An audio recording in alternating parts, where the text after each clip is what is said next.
AI is made, social scientists are not taken into consideration. Social scientists are never consulted that how what is going to be the implications of this technology on the social fabric. It comes to artificial intelligence. It is majorly either the scientist people are discussing how to invent more and more AI systems or algorithms, or business people are discussing that how they can use AI for increasing their business.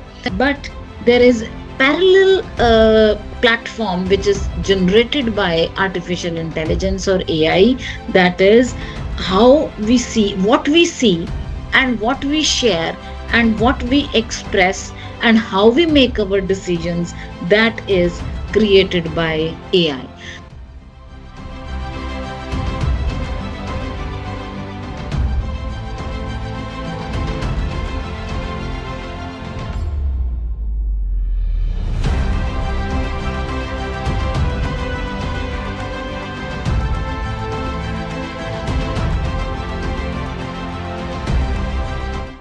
When I received a call that the topic is this, and there will be a diverse, panel speaking on this important topic, and my area is, sociology, and I jumped into it because mostly when it comes to technology or it comes to artificial intelligence, it is majorly either the scientist people are discussing how to invent more and more AI systems or algorithms, or business people are discussing that how they can use AI for increasing their business.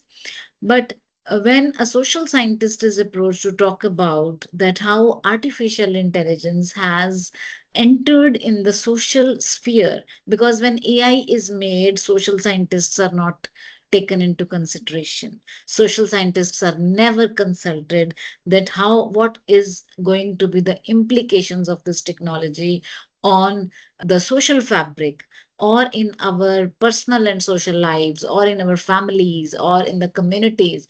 Social scientists are not consulted. I start by saying that when technology develops, it is also the responsibility of the scientists to discuss with social scientists that this is going to be a wonder wizard, this is going to create a magic. But behind this magic, how it is impacting the social fabric, no one thinks, because there is always a trend that people want to study engineering, people want to study computers, students are more interested in taking up courses related with science and technology.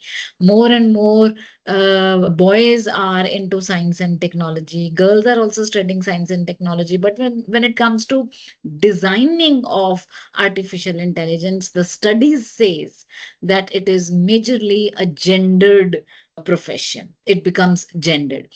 So I would like to highlight through this platform the topic connected with freedom of expression. My first submission is that when we talk about freedom of expression, because I'm not talking in terms of legal language, because there are other panelists who will talk about it, but my submission is that freedom of expression is not exercised in a vacuum. It is not exercised in an isolation. Freedom of expression in the AI world is also shaped and reshaped by social norms. It is also by, as said by Mr. Sri Kumar, power relations. And now we have freedom of expression, or the way we express ourselves in the technological world is through digital algorithms. So we have two ways of powerful forces, I would say, they are shaping our lives.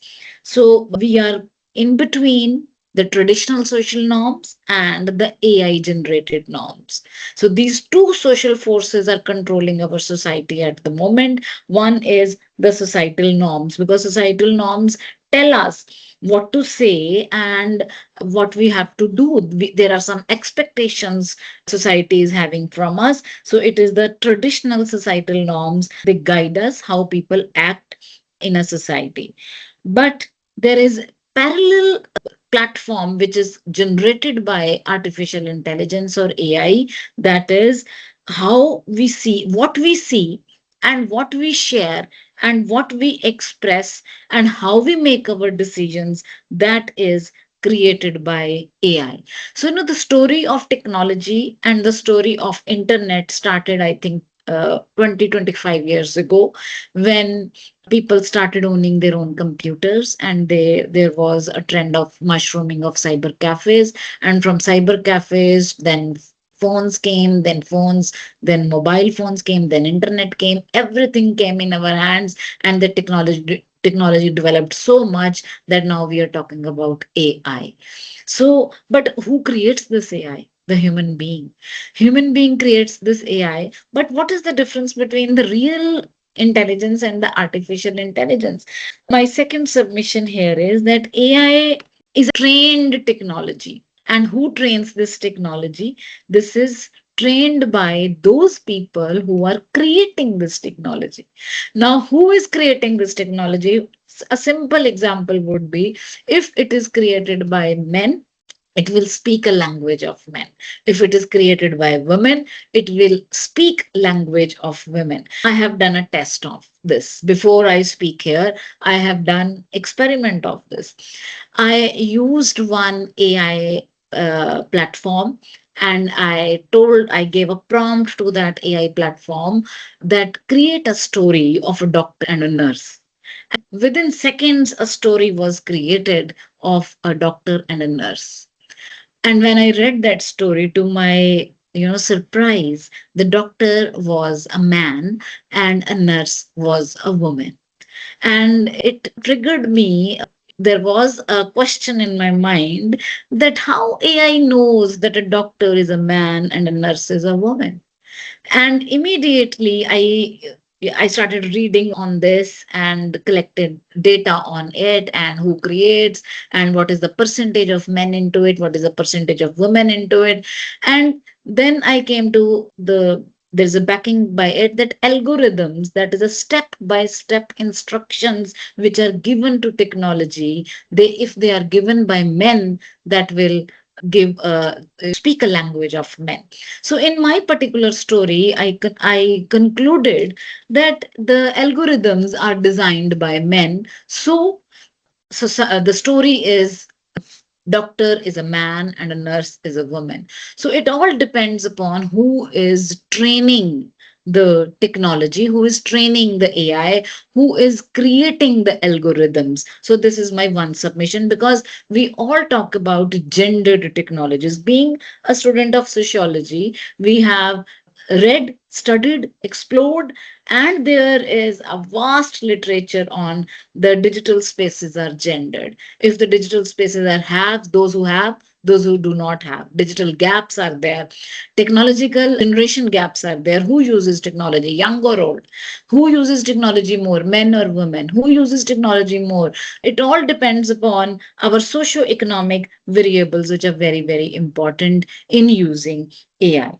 So my another submission is that our freedom of expression in AI, it is not governed by constitution, which we have read till date, but now it is not only governed by our freedom of expression by societal norms, but there is third intervention which has come to the picture, which we are discussing, is that freedom of expression is governed by digital technologies. So it has a connection with the young women, it has connection with all the gender identities. So my last submission would be that AI can favor someone, AI can reinforce the power existing structures, AI can challenge certain existing structures.